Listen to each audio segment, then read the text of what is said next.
Okay, Girl Talk, Season 1, Episode 4. Today's Mother's Day. Happy Mother's Day to all the mommies out there giving their absolute best.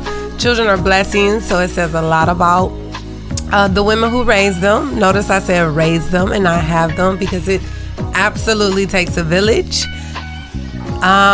So shout out to you.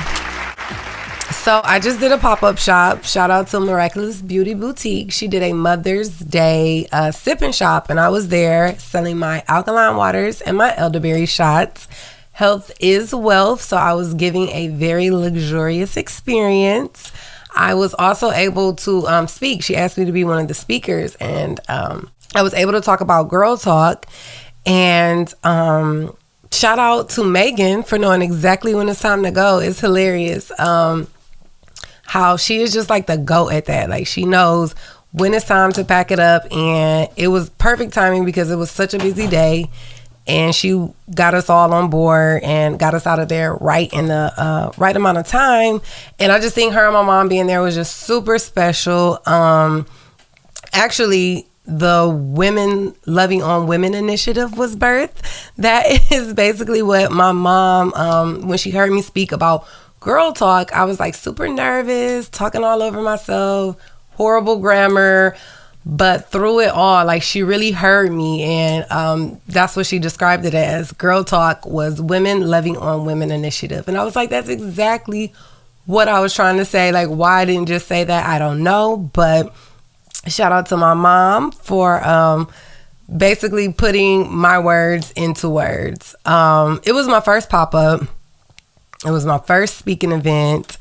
And it was just my first year as a mom. So I just felt like everything kind of went with each other, coincided with one another. It was very special. I had my mom and my sister there. My cousin from Ohio actually popped up and surprised me. Great atmosphere. What I like most is that all the girls were nice. Like, anytime you link up with women and everybody is nice and polite, that's definitely my vibe. It was a great experience to get my feet wet, I would say. My speech, I thought about my speech so much. Like, what am I going to talk about? Oh, I'm speaking at 2. What exactly is it that I'm going to say? And to be honest, I just ended up going off the dome.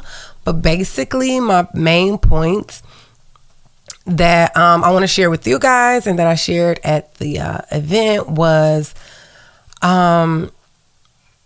basically, there's more to us as women that is similar than it is different. And if we bond together on those similarities, that's like a superpower. Like, link up with those that are like you. Our differences aren't supposed to tear us apart. It's just supposed to help us find our tribe. So I say that to say, and I use this example at the pop-up shop. I'm going to use it again, but breastfeeding.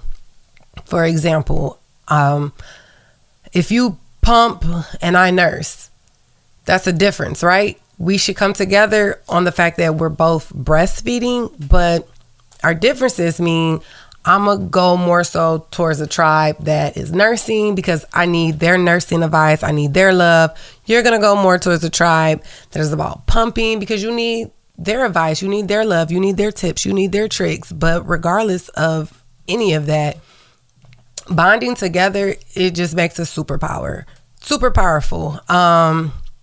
We just got to stop letting our differences tear us apart. I encourage everybody to stay woke. We are living in a time where everything's just so inclusive right now. And with everything becoming inclusive, women are getting pushed out. Everything about us, from the way they brand our sanitary napkins to no longer breastfeeding, it's chest feeding. Allowing, what they allow and go on in different sports and stuff like that. That's a different topic, but we could talk about it. We have these rich white politicians telling us who and what we are as women. And it's just super frustrating because while they're making all these laws and they're doing all these things and telling us what we can do with our body and when we can do it, we're arguing over bonnets and when and who and where you can wear a bonnet. And it just seems kind of foolish because it's like, what do we all have in common? We all enjoy a good bonnet. You may only wear yours at night. I may wear mine when I got my rollers in and my hair not quite dry and I got to stop and go pick up some lash glue. But however, I just think it's completely ridiculous that we let those little small insignificant differences tear us apart. We all get tired. It's hard being the strongest one in the bunch. It is hard always having to be emotionally strong and carry on and do what's best for the group. And I get it. Take your rest, take your time, take your nap, do whatever you got to do to reset. But don't ever give up. Don't dim your light. You don't have to dim your light, sis. Regardless of what's going on, you don't have to dim your light, because if not us, then who? Nobody's coming to save us. Nobody's coming to help. We got to pull ourselves up, and I truly believe that we can just do it together. You don't have to dim your light. I'm always here for you to link up and support, because that's the initiative. That's the motive. That's what we on. Women loving on women. And I want to be the example in which... No, I want to be the change in which I hope to see. Yes, that's what I want. So please, let me know, comment what you got going on. Let's bond together, stay together, motivate and elevate. And you can follow me on all social media platforms at Christina Renee MUA. This is the Girl Talk Podcast, and there's more where this came from. See you guys next time. Happy Mother's Day. Woo woo, mommy gang.